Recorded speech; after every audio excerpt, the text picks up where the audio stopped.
À chaque fois. Pour gagner des matchs, déjà, il faut être organisé. On a travaillé toute la semaine. On sait qu'il faut parler. Communication. Même si on prend un but, on ne s'énerve pas. On a déjà pris des buts, on est revenu, on a été gagné des matchs. On met du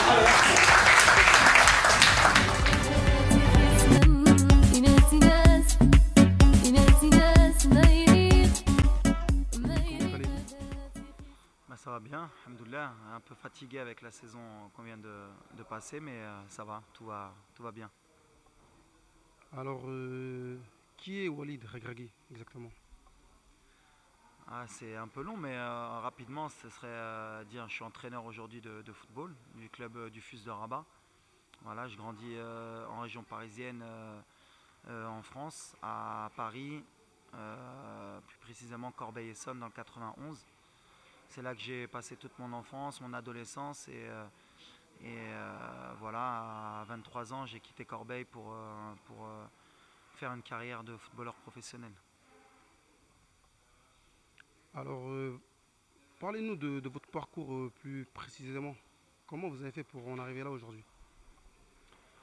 Moi, simplement, j'ai grandi dans le quartier de Montconseil, à Corbeil-Essonnes. Voilà, c'est un quartier populaire. Voilà, comme tout jeune des quartiers populaires, le ballon rond il permet de réunir toutes sortes de jeunes d'origines diverses, des Portugais, des Sénégalais, des Maliens, des Algériens, des Tunisiens. Voilà, c'est le melting pot qui est un peu dans tous les quartiers en France et dans les grandes métropoles. Donc voilà, à Corbeil, moi mon quotidien c'était bien sûr l'école, mais surtout le football. Voilà, c'était plus qu'une passion, c'était vraiment pour moi et mes copains de l'époque, c'était vraiment notre quotidien, on adorait ça, on jouait du matin au soir et on était omnibulés par le foot et par les compétitions, par les matchs. Donc voilà, ma jeunesse, c'était une super jeunesse franchement, avec des relations amicales, avec vraiment que du bonheur, on était insouciants. Notre priorité c'était le matin de se lever et d'aller jouer. Donc voilà, c'est vraiment des bons souvenirs, des relations humaines fortes, de partage, d'amitié. C'est ce qui m'a permis d'avoir, je pense, un socle fort aujourd'hui. Parce que voilà, on grandit avec différentes origines, en apprenant à accepter les autres tels qu'ils sont. Et voilà, je remercie Dieu tous les jours quand même d'avoir grandi dans un quartier populaire aujourd'hui. En tout cas pour moi c'est un moteur et ça a été une force. Pour d'autres ça peut aussi être on va dire une faiblesse ou un frein. Et il faut savoir utiliser ces quartiers comme une force pour pouvoir réussir dans sa vie. Justement, vous nous parlez de frein. Déjà quand je parle de frein, je parle de négativité. Quand on grandit dans nos quartiers, il faut essayer de tirer le maximum. Et tout ce qui est positif pour que ce soit un moteur pour personnel, pour avancer, pour réaliser ses rêves.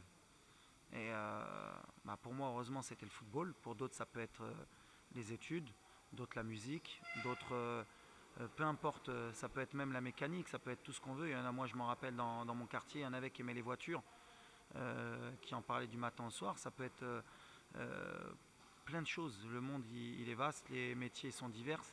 Il faut juste trouver sa voie, sa passion, y croire. Et la force qu'on peut tirer dans les quartiers populaires, c'est que déjà, comme il y a beaucoup de personnes qui viennent d'origines diverses, de religions diverses, essayer de prendre le maximum de ce qu'ils peuvent nous donner. Et moi, c'est ce que peut-être j'ai pu en faire. Après, le côté négatif, il ne faut pas se cacher qu'on vit dans des conditions qui sont difficiles. On est souvent issus de milieux sociaux défavorisés. On a un minimum et avec ce minimum, il faut en tirer le maximum. C'est ce qu'ont su faire aussi nos parents. C'est-à-dire qu'avec avec des moyens minimums, être capable d'élever plusieurs enfants, capable de les habiller être capable de leur donner le maximum de bonheur pour qu'ils puissent eux aussi s'élever et réussir.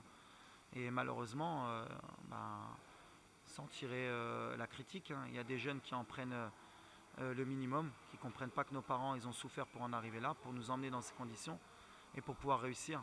Donc ils vont dans le côté négatif.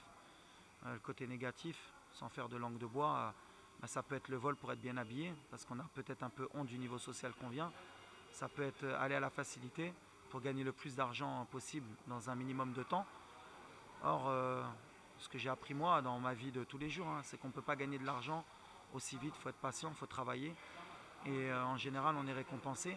Il faut aussi savoir accepter qu'on ne peut pas toujours avoir la vie des autres. Ça, c'est aussi une leçon de vie que j'ai appris, mais dans les quartiers populaires et aussi dans mes échecs successifs. Il faut être patient, moi, c'est ce que j'ai appris, mais quand on tire le maximum de ce qu'on a vu dans nos quartiers, en général, on devient un homme qui, je pense, qui est bon et qui apporte aux autres. Et c'est ce qu'il faut apprendre. Et même si on a des échecs, il faut savoir se relever de ces échecs pour tirer le maximum et continuer à avancer.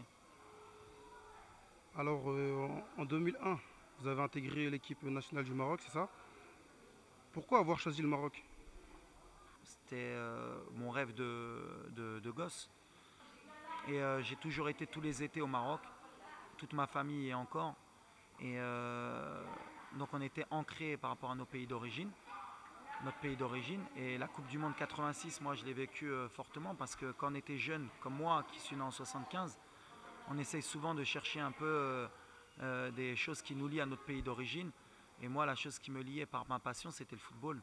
Et voir que mon pays en 86 allait à la Coupe du Monde, tout comme la France, et ben on suivait et la France et le Maroc. Et à ce moment-là, le Maroc avait fait une compétition extraordinaire puisque c'était le premier pays africain à passer le premier tour. Il s'était qualifié dans une poule qui était très difficile, où il y avait le Portugal et l'Angleterre, deux grandes nations. Pour moi, c'était une fierté. Et donc ce jour-là, c'était un rêve de pouvoir intégrer cette équipe nationale qui m'avait fait rêver. Donc tout simplement, quand le Maroc m'a sollicité, j'ai pris le Maroc, mais je ne l'ai pas pris par, on va dire, par défaut. C'était un rêve dès le départ. C'est vrai qu'aujourd'hui, souvent, les jeunes joueurs, ils le prennent par défaut. Mais bon, moi, je suis quand même issu de la deuxième génération, enfin, voire de la première par rapport à mes parents. Donc moi, j'étais vraiment ancré sur le football marocain. Et donc pour moi, c'était vraiment une fierté d'intégrer l'équipe nationale. Et je l'ai pris avec le cœur parce qu'à chaque fois qu'on m'a appelé, je suis venu, je me suis dévoué à cette équipe nationale parce qu'ils m'ont donné l'opportunité aussi de grandir au niveau footballistique. Donc voilà, j'ai pas eu à choisir et heureusement, mais si le choix aurait été à faire, si j'avais eu le niveau de choisir entre la France et le Maroc, aujourd'hui, je le répète, j'aurais choisi le Maroc. Alors en 2002, vous avez été champion avec l'équipe d'Ajaccio. On aimerait savoir qu'est-ce que ressent un footballeur quand il est champion? C'est une fierté parce que déjà, voilà, moi, vu mon parcours, j'ai signé à Toulouse à 23 ans. Donc voilà, je suis issu du monde amateur, je joue à Corbeil-Essonnes pendant toute ma jeunesse, jusqu'à mes 21 ans. Ensuite, j'ai intégré le Racing de Paris une année. Donc voilà, à un moment donné, plus j'avançais dans l'âge, plus le rêve il était loin de se réaliser.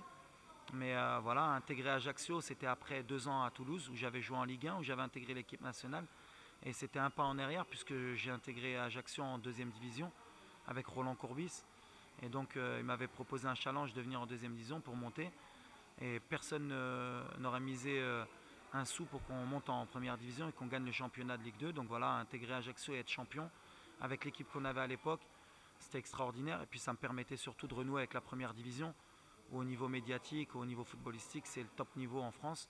Donc voilà, c'était une fierté d'avoir fait le bon choix surtout et de pouvoir réintégrer le haut niveau. Et puis remercier aussi les dirigeants, surtout l'entraîneur qui est Roland Courbis, de m'avoir fait confiance et de m'avoir proposé ce projet. Quel message vous pourriez faire passer à la jeunesse? Alors, ce qui est sûr, c'est que voilà, sans langue de bois, c'est des quartiers où c'est pas facile. Il y a beaucoup de côtés négatifs. Mais voilà, on est issu de l'immigration, on grandit dans ces quartiers. Et moi, j'ai toujours pris comme une chose positive. Et il faut prendre le maximum. Et le côté négatif, c'est que de toute façon, on part on part avec un retard, on part en étant plus loin que les autres et où il faut faire plus que les autres. Il faut l'intégrer. Si on le prend négativement en se disant ouais mais on nous a parqués dans les quartiers, ils l'ont fait exprès pour pas qu'on avance, peut-être que c'est vrai, peut-être que c'est pas vrai, j'ai envie de dire je m'en fiche.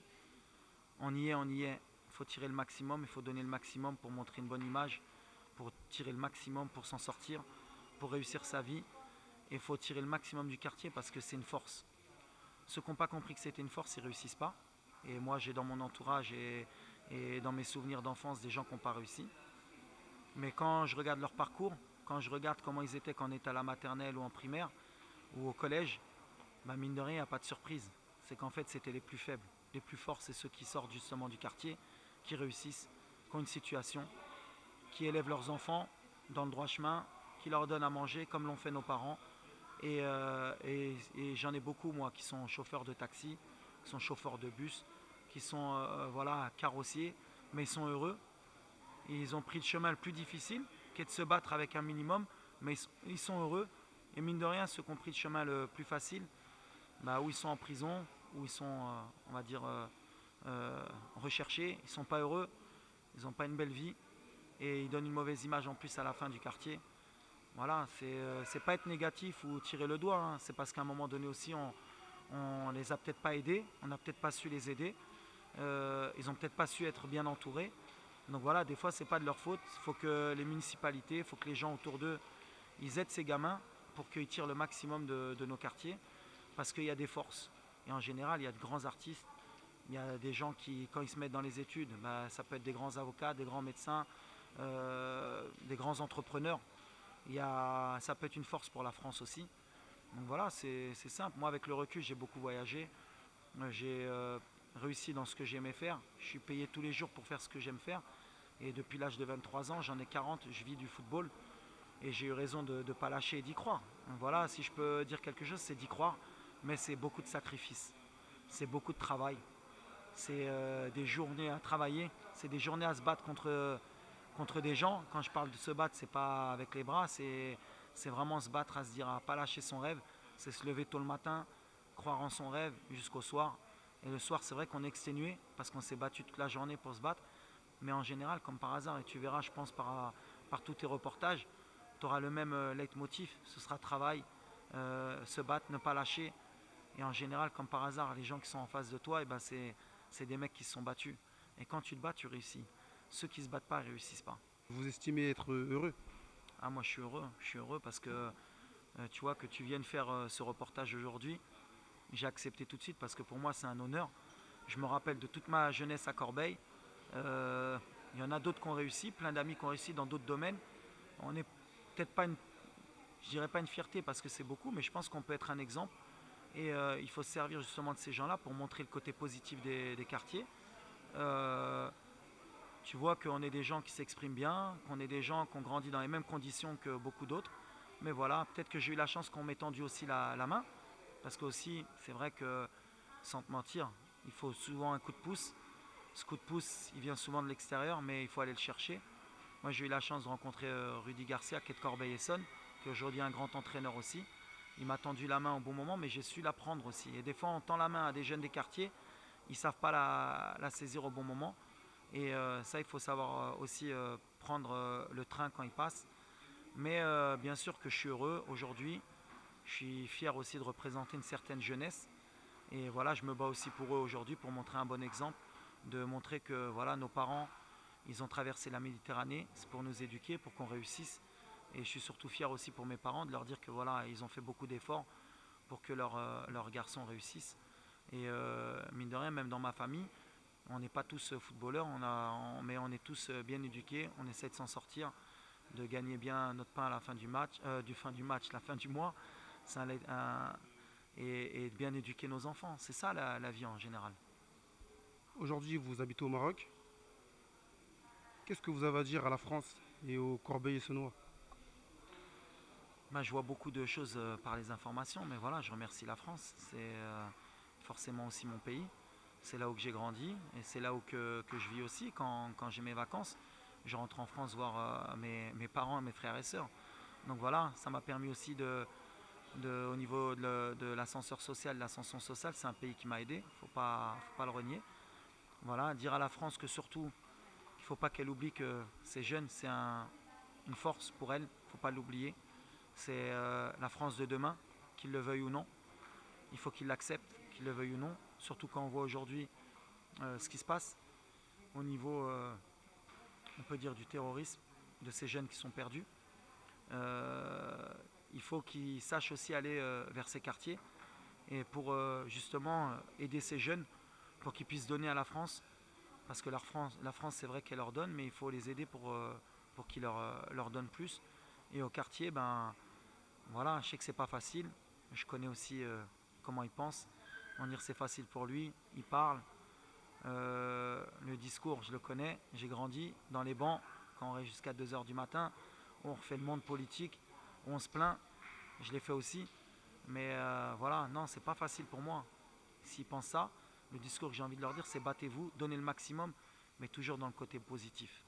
Toujours battez-vous, parce qu'à la fin, sans leur faire peur, même les mecs qui sont à côté de leur banc là assis, c'est pas eux qui vont trouver quand ils vont avoir 30 ans ou 25 ans, quand il faudra nourrir leurs enfants. Et pour grandir leurs enfants dans de bonnes conditions, il faut faire des études, il faut se battre, il faut donner le maximum. Qu'est-ce que vous pensez de notre concept Espoir Jeunesse? Bah, il est super intéressant parce que voilà, moi je t'ai dit, tu vois, on n'a pas préparé l'émission, je t'ai dit ce que je pensais clairement. C'est bon pour qu'ils voient que déjà on peut sortir des quartiers. Comme je t'ai dit tout à l'heure, la première question que je t'ai posée, c'est est-ce qu'il n'y aura que des sportifs? Tu m'as dit non et j'en suis heureux parce que, mine de rien, il ne faut pas qu'on nous mette dans des cases aussi dans les quartiers qu'on est capable que de faire du foot ou du rap. On est capable de faire plein de bonnes choses à condition qu'on nous donne les moyens. Je pense qu'il y en a plein, si on leur permet d'étudier dans de bonnes conditions, ils peuvent faire de grandes choses. Donc voilà, c'est un bon message, je pense, à passer, à condition que les jeunes aussi, quand on leur donne le support, on leur explique comment il a été fait, pourquoi il a été fait, pour pas qu'ils le prennent du côté négatif aussi, de dire qu'on leur donne des leçons. Moi, je suis là et je pense que ceux qui sont passés avant, on n'est pas là pour leur donner des leçons parce que notre vie, elle est faite, mais on sait par où on est passé et on sait qu'on aurait pu basculer à un moment donné à cause de certaines choses. Si ça peut les aider pour avancer, si ça peut en aider qu'un, comme je dis souvent, qui puisse s'en sortir comme nous on s'en est sorti, ben je pense qu'on aura gagné et toi tu auras gagné par rapport à ton projet. Le mot de la fin? Ben de se battre, c'est mon mot, c'est mon leitmotiv depuis que j'ai commencé à Corbeil. Si tu rencontres plein de Corbeil-Essonnois, ils te diront Walid, il n'a pas réussi par rapport à ses qualités, il a réussi parce qu'il s'est battu, parce que du matin au soir il vivait football, il s'est battu, il a cru en son rêve. Donc voilà, j'ai envie de leur dire, il faut croire en ses rêves, il faut travailler, leitmotiv, travailler, ne rien lâcher, croire en son rêve, être sérieux, être éduqué, respecter les gens. Et en général, s'ils croient en Dieu et s'ils croient en eux-mêmes, Dieu en général, il les aide et ils réussissent.